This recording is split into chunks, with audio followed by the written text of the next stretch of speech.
Development of tongue, presented by Dr. Lakshmi Gayatri. The most distinctive feature in the development of the head and neck is the formation of the pharyngeal arches. The old term for it is the branchial arches, which is otherwise called as the gills of the fish. The pharyngeal arches are developed during the 4th to 5th week of the intrauterine life. The pharyngeal arches is developed from the cephalic or the pharyngeal part of the foregut as a funnel-shaped expansion which is compressed dorsoventrally. The mesenchyme formed from the splanchnic mesoderm of the pharyngeal part of foregut undergoes segmentation to form 6 pairs of branchial arches, which are nothing but the mesodermal bars arranged in the craniocaudal direction. These are the 6 branchial arches, which has an outer ectodermal covering and an inner endodermal covering enclosing the mesodermal bars. The endodermal covering is called as pharyngeal pouch and the ectodermal covering is called pharyngeal cleft. Each of the pharyngeal pouch with the cleft and the mesodermal bar, together called as pharyngeal apparatus, has a ventral end, it has a dorsal end, an upper or the cephalic border and the lower or the caudal border. Among the 6 branchial arches, the 5th one usually disappears and so only 5 will be remaining. Each of the branchial arches of the pharyngeal apparatus has its own arterial supply which arises as branches of the aortic arches and also has its own nerve supply which arises from the hindbrain present posteriorly.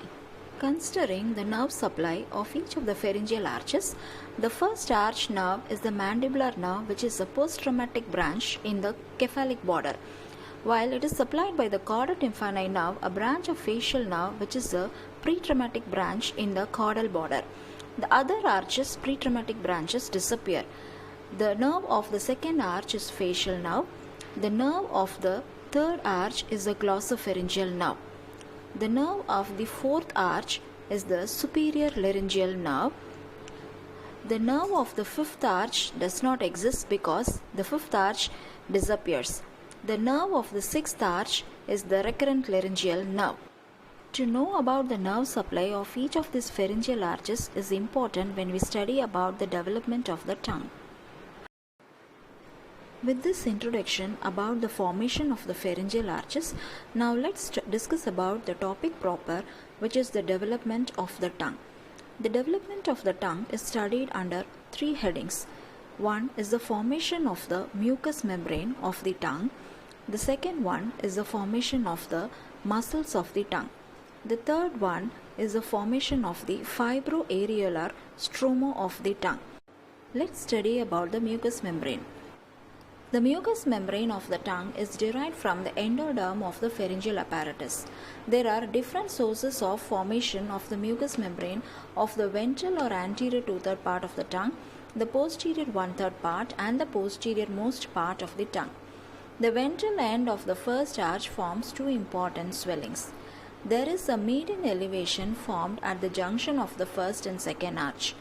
The lingual swelling is the swelling of the first arch, which is paired, and the median unpaired elevation is the tuberculum impar. Below the tuberculum impar is the foramen caecum, the cranial opening of the thyroglossal duct.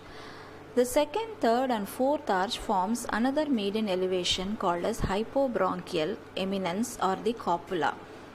The lingual swelling, the tuberculum impar and the hypobronchial eminence are the 3 sources of the formation of tongue. The paired lingual swelling and the tuberculum impar unites to form the ventral or the anterior 2/3 part of the tongue. The hypobronchial eminence from the third arch overgrows and then fuses with the ventral 2/3 part in a V-shaped manner, which forms the posterior 1/3 part of the tongue. The line of fusion of the anterior 2/3 and posterior 1/3 part forms the sulcus terminalis. The posterior-most part of the tongue is formed by the remaining part of the hypobronchial eminence of the fourth arch. Thus, the anterior 2/3 part is derived from the first and second arch, the posterior 1/3 part from the third arch, and the posterior-most or the vallicular part of the epiglottis is formed from the fourth arch. From this formation, we can understand the nerve supply of the tongue.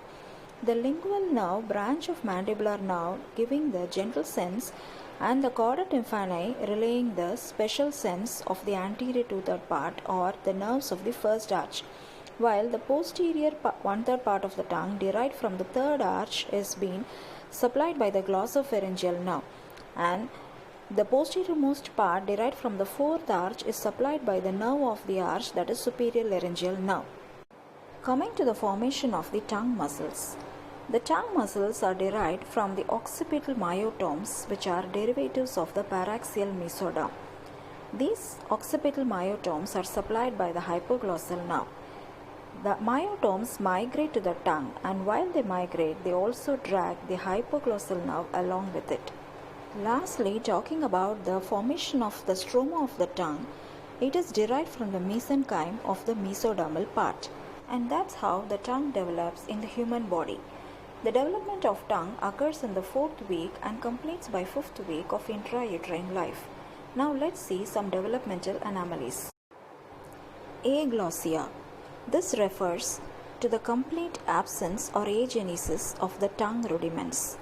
There is no development of the tongue in aglossia.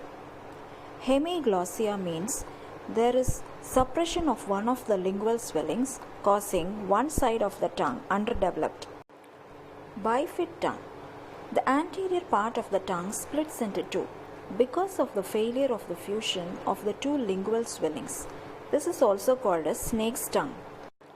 Lingual thyroid. We know that foramen cecum is a cranial opening of the thyroglossal duct. This thyroglossal duct migrates caudally to form the thyroid gland. When it fails to occur, the thyroid gland is developed near the tongue, in the posterior part of the tongue, so that forms the lingual thyroid. Ankylosclerosis or tongue tie. This may be due to short or long frenulum linguae. Frenulectomy is done to correct this condition. So these are some of the developmental anomalies. Thank you.